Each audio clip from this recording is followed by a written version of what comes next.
Hello and welcome to the in-depth series of Drishti IAS. My name is Pooja Dwivedi. As the Prime Minister of India was attending the G20 summit in Bali, he made a reference to the Bali Yatra, saying that as I speak, a festival is being celebrated in Odisha by the name of Bali Yatra, in order to commemorate the 1,000-year-long trade relations that Kalinga Empire, that is now Odisha, had with Bali. So that is what we are going to discuss today, Bali Yatra. We will also talk about Indonesia for a brief period of time. Let's start with from the perspective of films as well as GS Mains Paper Second, the first paper, GS Mains Paper First as well, because we will discuss about the Kalinga's significance and contribution in the maritime history of India. Let's talk about Indonesia. Indonesia is a group of archipelagos which consists of 75,504 islands. It is spread across more than 19 lakh square kilometers and it is strategically located in the portions of Pacific and the Indian Ocean. So that is why it is very important, strategically very important, that we talk about Indonesia. It is the largest and the most varied archipelago of the earth. It is densely forested and also the origin of it is volcanic in nature. Mountains with the highest elevation are found in the Irian Jaya in the east. And if we talk about Bali, Bali is in the Java Islands of Indonesia. Alright. Now moving ahead, certain very important points that could be asked in prelims. Puncak Jaya is the highest point in Indonesia. It is also the world's highest island peak. And it is present in the south. It is also the southwestern Pacific tallest mountain. Moving ahead, now let's talk about Bali Yatra. What is Bali Yatra? It is basically the festival and it is annual in nature, which is celebrated in Cuttack on the banks of the Mahanadi River. This is the Mahanadi River. Mahanadi River rises in Sihwa in Chhattisgarh. Okay, and it is the third largest peninsular river of India.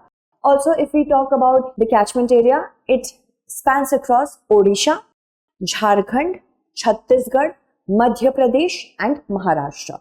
Okay, and if we talk about this particular festival, it is celebrated to commemorate the day when the ancient Sadhavas, who were also known as mariners, Sadhavas means mariners, they set sail for the distant lands of Bali to trade and expand culturally.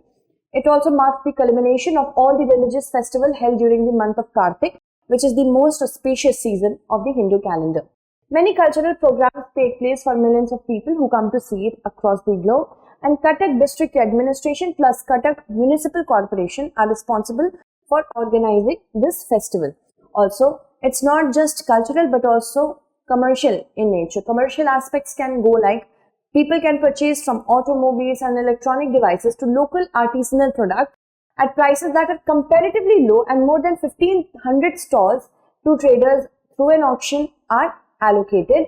Rupees 100 crore over its 9 days are spent in this entire, the basic trade can happen in the 9-day time.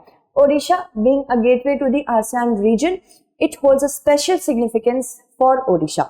Okay, we will talk about Kalinga Empire's significance for maritime history as well.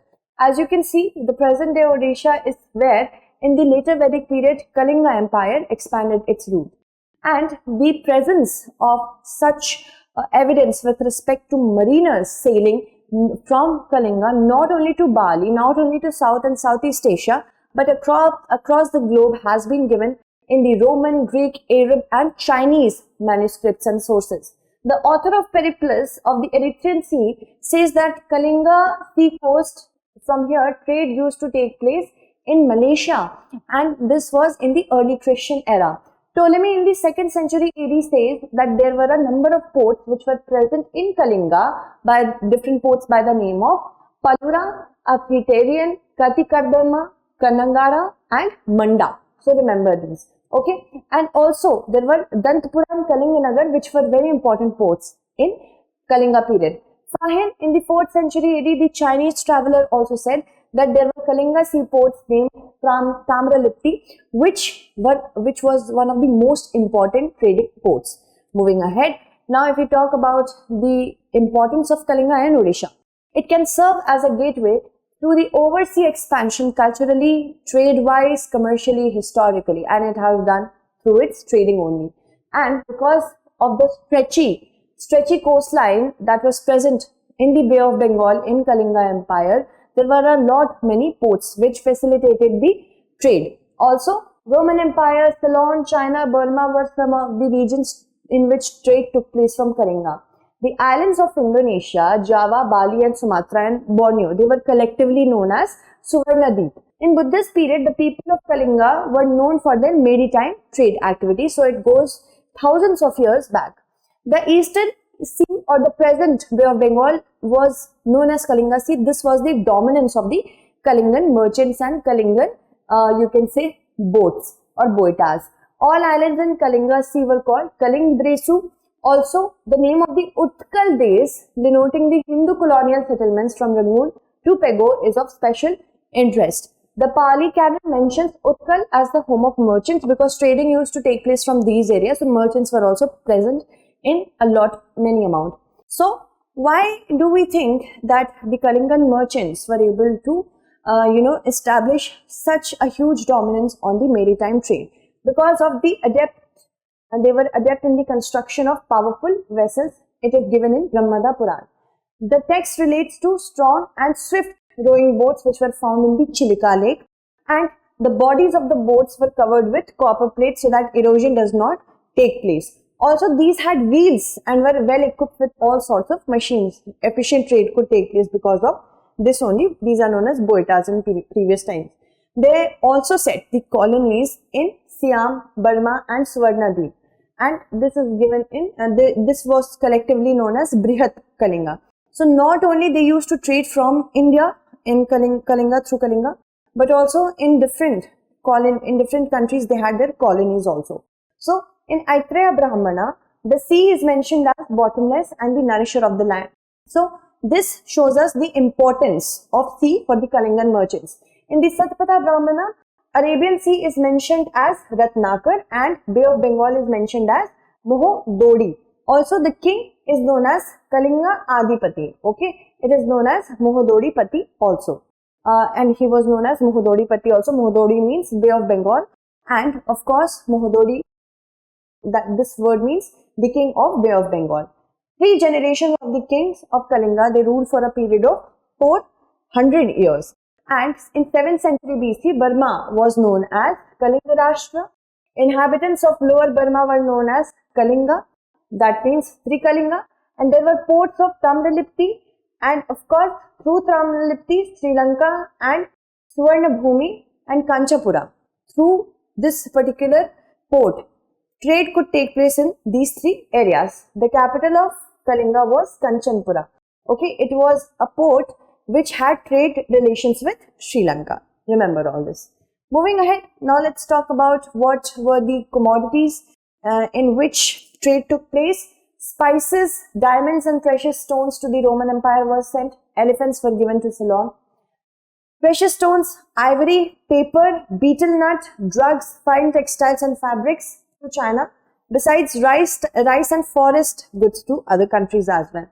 And as we see, the historical significance comes from this only, of this particular festival, that it is to commemorate the voyage to Bali in Indonesia. And because of this is one of the country's largest open air fair. And 1000 years that we have the trade relations with Bali through Odisha, that has been celebrated through this particular festival. This is the historical significance. Now, this is something that I have already told you. But interestingly, if we talk about what were traded specifically with Bali, pepper, cinnamon, cardamom, silk, camphor, gold and jewelry. Decorative miniature boats are still prepared to, you can say, worship the boitas. So these decorative miniature boats are made of banana stems, paper or thermocol. These are sailed, and in this manner they worship the boitas or boats. Okay. Moving ahead, let's talk about the current in the India-Indonesia trade relation. Now, Indonesia's exports to India in 2021 recorded a value of $30.2 billion US, and it is an increase of 27.85%. The main exports are, you can say, to India are coal, palm oil, iron, alloys, industrial monocarboxylic fatty acid, and copper ore. And what do we send them? We send them semi-finished iron products, sugarcane, beets, peanuts, frozen beef, and iron alloys. Alright. Now let's look at our question. Palura, Aphitherian, and Kattikadarma refer to which of the following? So, poets, ministers of ancient India, spices or horses? You have to answer it correctly. That's it. Thank you so much for watching.